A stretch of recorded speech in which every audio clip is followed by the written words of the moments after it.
client support, candidate support, and training. So today I'm going to be walking you through WCN's brand new case portal. But before we get logged in, I'm just going to give you a bit of background about why we've introduced this new tool, and also maybe talk about why we think this is going to be really beneficial to you. Okay, so here's a brief history of some of the tools that we've used to communicate with clients since we were founded in 1997.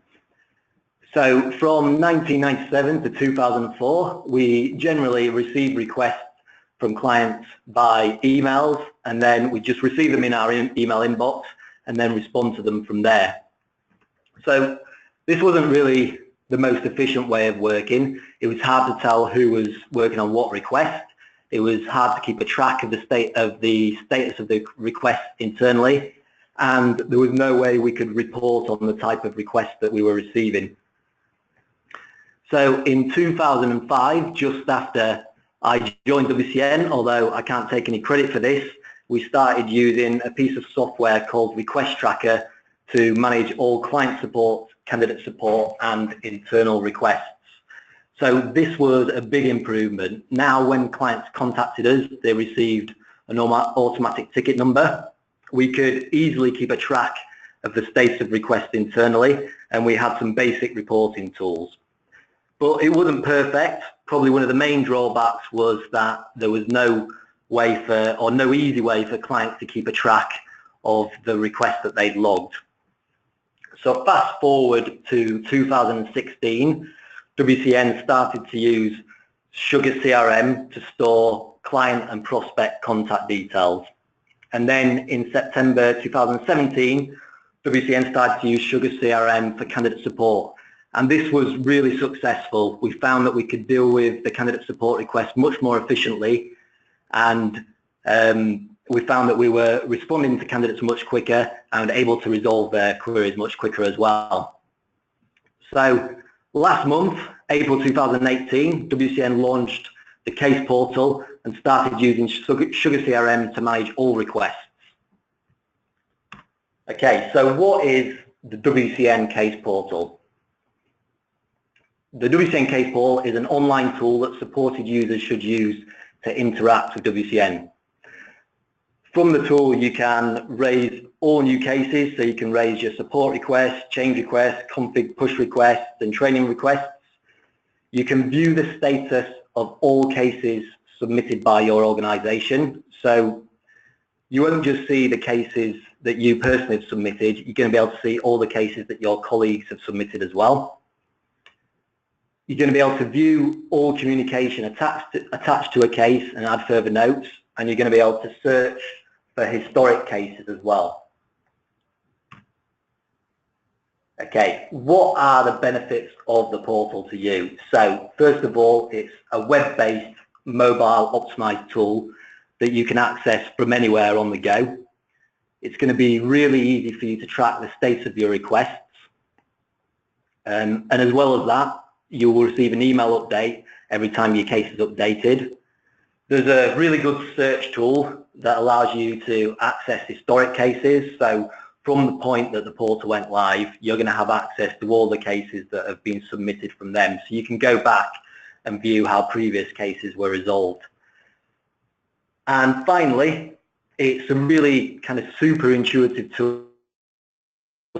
No training is required to use this tool. However, don't switch off just yet. What I'm going to do now is log into the portal and give you some top tips to help you get the most out of it. Okay, so let's get logged in. So I've got the login page for the portal in front of me now. So I think everybody on this webinar is a supported user, so you should all have received a login link and username and password. But if you do have any problems logging in, or if you haven't received this information, all you need to do is call the client support help desk and they'll be able to help you get logged into the system. So hopefully I can remember my details.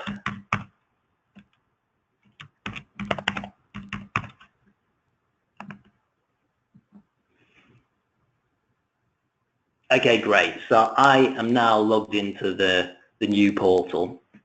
So we have running across the top of the page the navigation toolbar. So in the top left-hand corner, you've got a sugar cube, and that represents the homepage icon.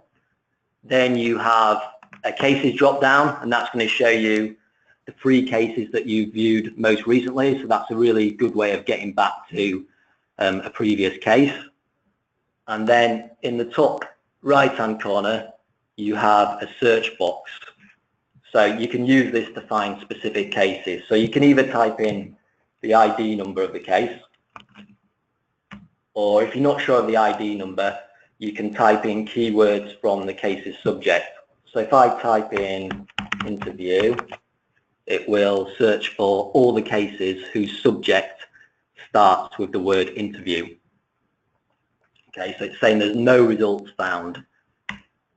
However, there is a wildcard key. So if I use percentage, which is the wildcard key, and enter interview, it will then search for all the cases that contain interview anywhere in the subject. So now 3 cases have been returned, and then if I click on one of those cases, it will take me into that full case record. Okay, so in the navigation toolbar next to the search box, you have the profile button, and what we would definitely advise that you do, if you haven't already done this, is to go into the profile section and amend your password to something more memorable. So to do that, all you need to do is click on the profile button, click on profile, and then you'll see in here you've got all these personal details that you can change. But the main thing that we suggest that you do change is your password. So if I click on password, I enter my current one, my new one, confirm it, and then save it, and that'll be my password changed. Okay, so the final option that you've got in your navigation toolbar is this big plus button, and if you click here, you can raise a new case with WCN. So this is probably one of the main things you're going to be doing on the portal. So we'll walk through together how to create a case. Okay, so I'll click on create case, and then I'm asked to enter 3 different fields. We have the subject, the type of request, and then the details of the request.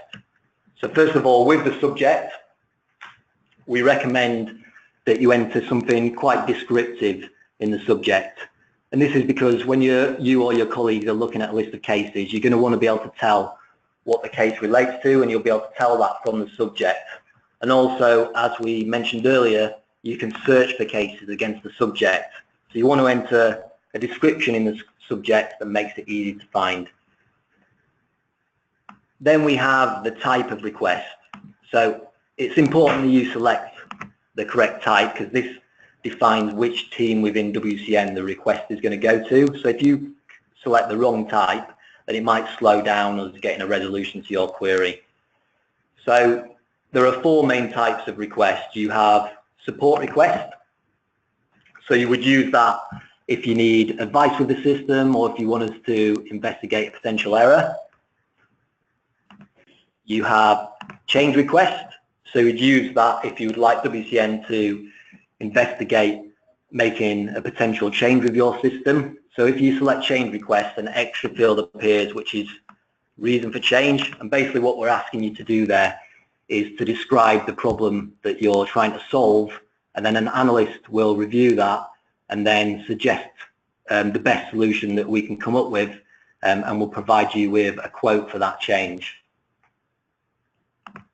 You have self-configuration push request. So a few of our clients now have got access to make configuration changes themselves. So if they do that, they make the change in the config environment, and then they would contact WCN and ask that we push those changes to live. And then the final type of request that you have in this drop-down is training session request. So WCN can offer a wide range of different training sessions. So we can do new user training sessions, we could do refresher training sessions, we could do advanced training sessions, we could do self-configuration training sessions, or we could do a session that's focusing in on a particular module such as statistics. So if you'd like to inquire about a training session that we could deliver, then you can just log a case, and then it's likely that it'll be me personally who'll be responding to that request. Okay, so those are the 4 main types of requests that you'll log. So we'll have a go at creating a support request, because this is probably the most common type of request that you would log. So as I mentioned earlier, try and enter a descriptive subject. So rather than writing something kind of quite generic like advice required or error with system, try and write something a little bit more specific, and then when you're looking at the cases in a list, it'll be easier to identify that case. So let's imagine you're having problems publishing vacancies to your external search engine. So maybe something like unable to publish vacancies might be a good title. So obviously this is where where WCN is being requested to investigate a potential error with the system. So the type of request you would choose here would be support request. And then you need to enter the details of the problem that you're having. So obviously, first of all, you would summarize the problem that you're having. So hello, you can say hello if you want. I am unable to publish any vacancies.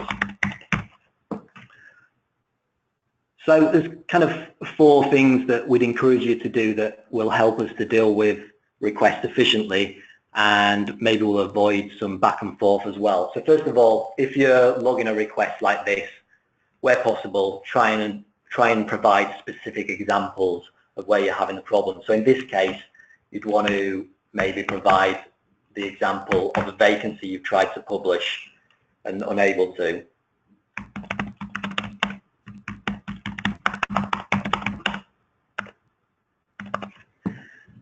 So when you're providing examples, pretty much everything on the system will have an ID number. So applications have got ID numbers, vacancies have got ID numbers, events have got ID numbers. So if possible, try and include an ID number, and then we can make sure for certain we're looking at the same vacancy. So the next thing that's really useful with this type of request is step-by-step instructions about how you produce the problem. So the reason for that is there's often various ways of doing things on the system. So if you include the steps that you took to produce the problem, then we'll make sure that we're coming at it from the same angle. So for instance, I might write 1 went into vacancy 242, 2 went to the posting tab,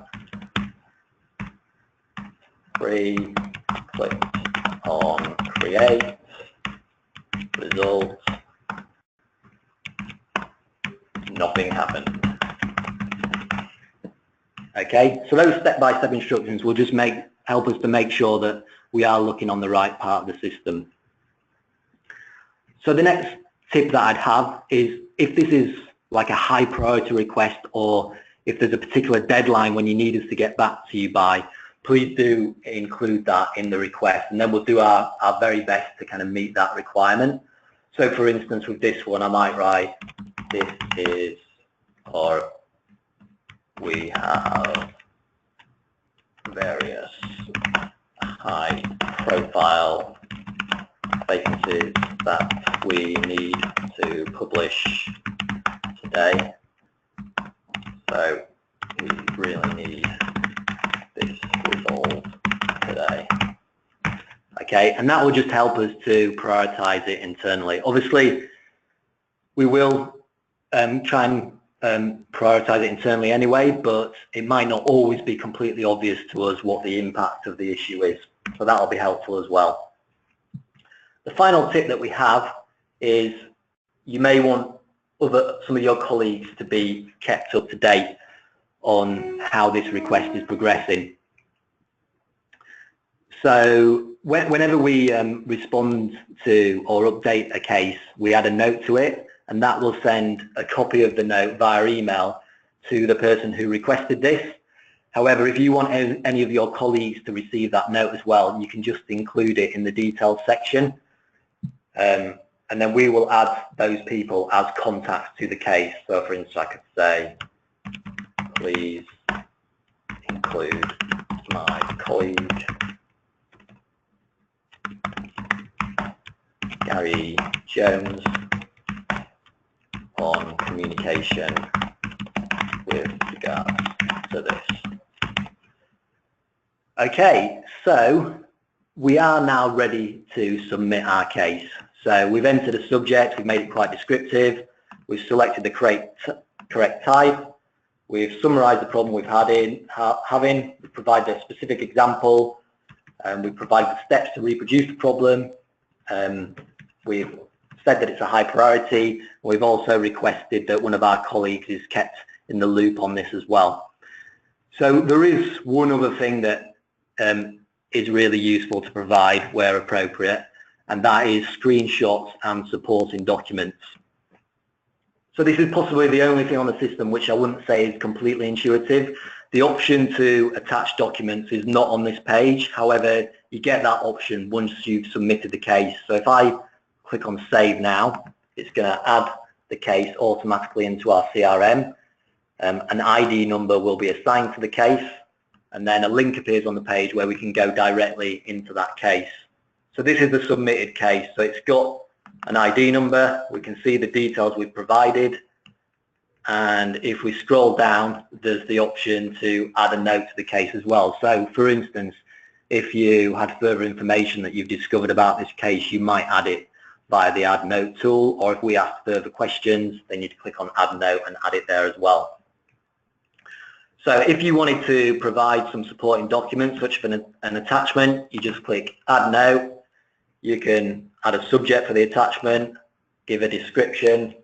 So I'll go screenshot or issue.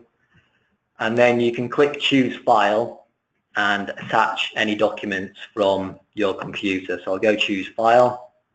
I've got an image there of where I've had problems publishing a vacancy. I'll click Open and then click Save.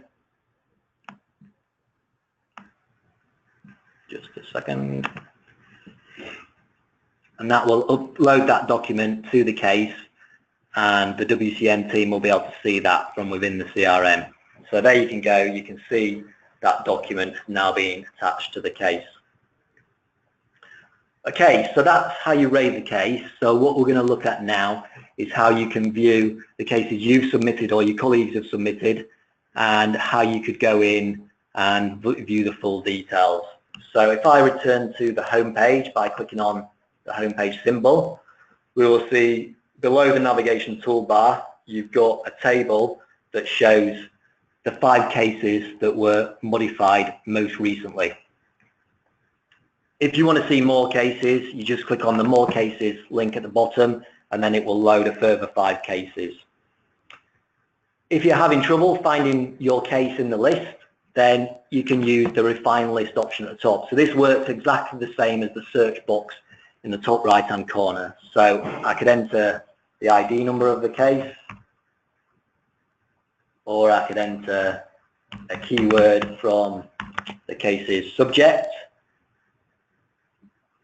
and it'll search for all the cases that start with that word. Or I can use the wildcard key, which is the percentage, and then type in my keyword again, and it will search for all the cases that contain that word anywhere within the subject. So that's a really good way of finding a case if you're struggling to find it from within the list. So the table is broken down into 6 columns. So first of all, you've got the number, and there you'll see the case ID. You have the subject of the case. So if I click on any of these subjects, it will take me into the full case record. You've got the type of case, so it could be support request, it could be change request, it could be configuration push request, or it could be training session request. You have the status of the request. So as we move your case through the process and as we progress it, we will update the status as well as adding notes to the case. we have the date that the case was last modified, and by default your cases will be in reverse order with the most recently updated case at the top. And then finally you have the date that the case was created. So you can reorder your cases by any of these columns. So if I, for instance, click on the number column heading, it will reorder the cases by that column. Okay, so instead I'm going to reorder them by type, and then I'm just going to give you a very quick overview of what some of the main statuses on the system mean. Okay, so first of all we have the status new. So every case that's logged initially will go to the status new. So you can see that case that we logged earlier, which is unable to publish vacancies, is currently in the status new. So if it's a support request, someone will review that case within 1 working hour. As part of that review, we'll assign an internal priority. We'll add a note to the case and we'll change the status. If we're not resolving that case with that initial note, then we'll try and set your expectation about when you're next going to get an update. So we'll see the next case above that, which is case number 3985. That one we can see is no longer in the status new, it's now in the status WCN to review. So that means that someone's gone in and reviewed it, they haven't been able to solve the request, so a further more detailed review is required. So you'll be able to see all the information about that if you click on the subject and go in and view the full case, and then you'll see the notes at the bottom. Another key status is awaiting client response. So that just means that we need further information from you to be able to progress this request.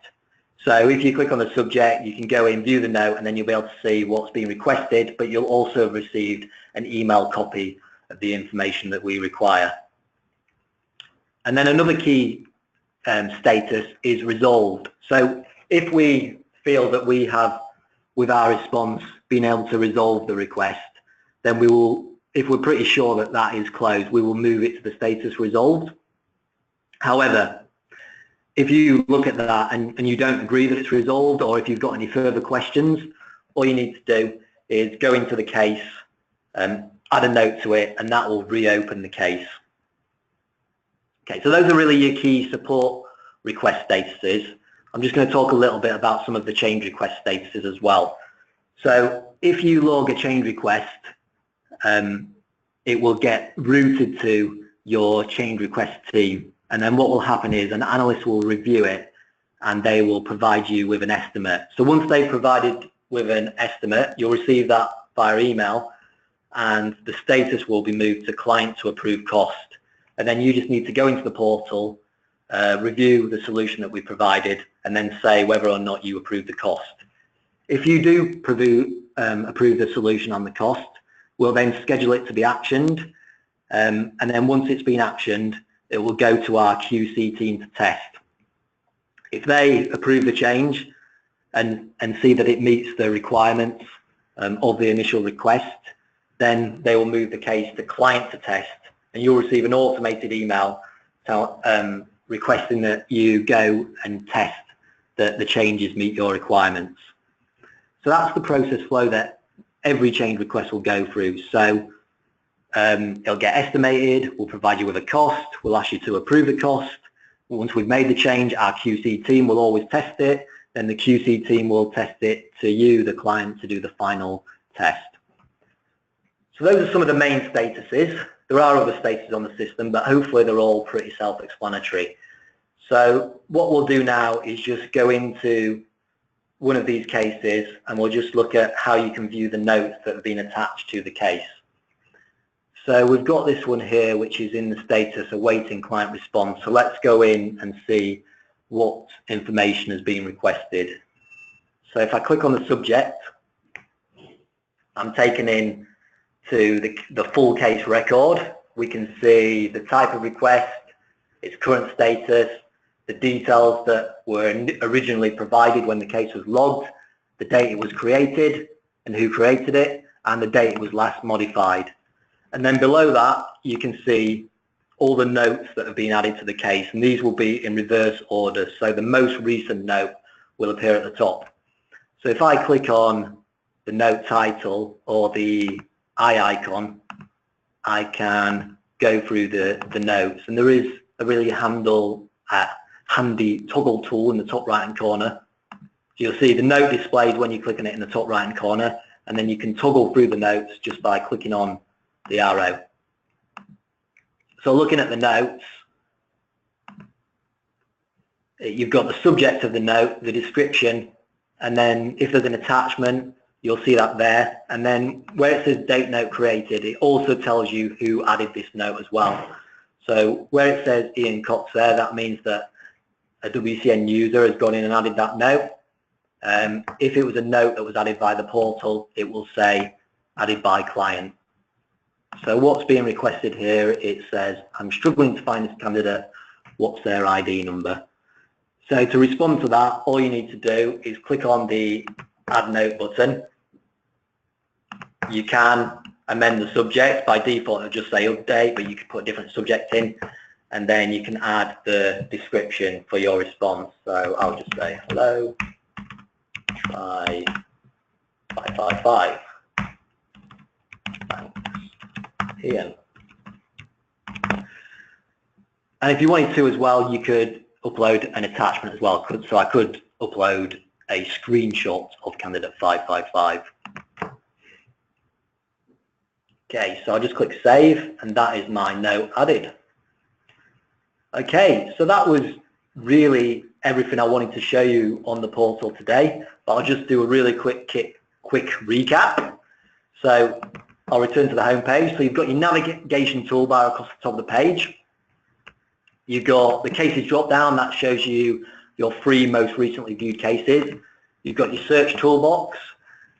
So you can use that to search for specific cases. So you can either search again using the ID number of the case or using keywords from the subject. Top tip is use the percentage key as the wildcard. So if I enter percentage, type in a keyword, it will search for all the cases that contain that keyword anywhere in the subject. Next to the search box, you've got the profile button. So we do advise, if you haven't already done this, go in and change your password. And then the final option you've got in the navigation toolbar is the option to create a case. So when you're creating a case, you're asked for the subject. We recommend that you try and enter something descriptive as the subject. You're asked for the type of request. So it's important you select the correct type, so then it'll get routed to the correct team within WCN. And then you're asked to enter the details. So if you're logging a problem, there's kind of 4 things that will help us to deal with it really efficiently. So first of all, you've got specific examples with their IDs. So for instance, if there's a problem with candidates, provide us with some example applications with their IDs. Step-by-step instructions are really useful because that helps to make sure that we're coming at it from the same angle. We encourage you to express the priority so that we can try and make sure we get back and meet that requirement. And then finally, everyone who's got access to the portal will be able to see all notes that have been added. But if you want one of your colleagues to receive an email copy of the notes when they're added, then you can add that in here as well, and we'll add them as a contact. The one thing that's missing from this page is the option to attach documents, but once you've created a case, you just go in, add a note, and upload an attachment from there. And then viewing your cases, you can refine the list. Remember, percentage key is the wildcard. You can reorder the cases by the columns, and then you click on the column heading to go in and view the full case record and add a note. Okay, so that's really everything you've got access to in the portal. It's a really simple tool. Something that we're hoping to add soon, maybe in the next couple of months, is a knowledge base as well. So the knowledge base could include release notes for new features, we could include best practice guides, and we could even include links to seminars or webinars such as the one that I've delivered today.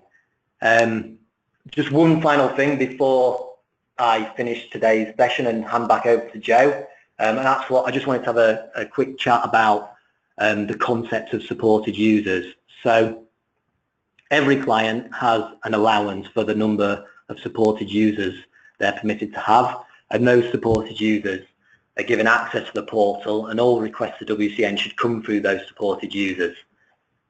I think everybody on this webinar is a supported user, so you should all have access to the portal.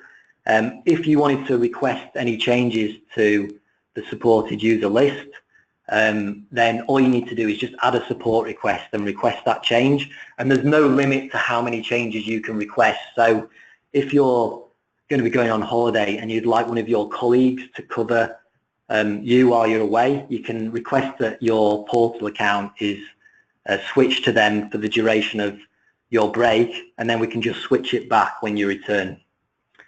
Okay, so hopefully you all found this session useful. Hopefully you're going to find the portal really useful. I'm going to hand back to Joe now to wrap things up, but thanks everyone for joining today's webinar. Yeah, thank you very much, Ian, and hopefully you have all taken away useful snippets to guide you through using the portal moving forward. This session has been recorded. We will share that with you within the next 24 hours, and any absentees from this will also get it. Feel free to share that link with your colleagues. One or two of you have raised some questions during the broadcast, and they are logged against your individual names, so we will come back to you ourselves. Ian will look you up and be sure to come back to you to find out more about what you wanted to know. With that, thank you very much for your time, and goodbye.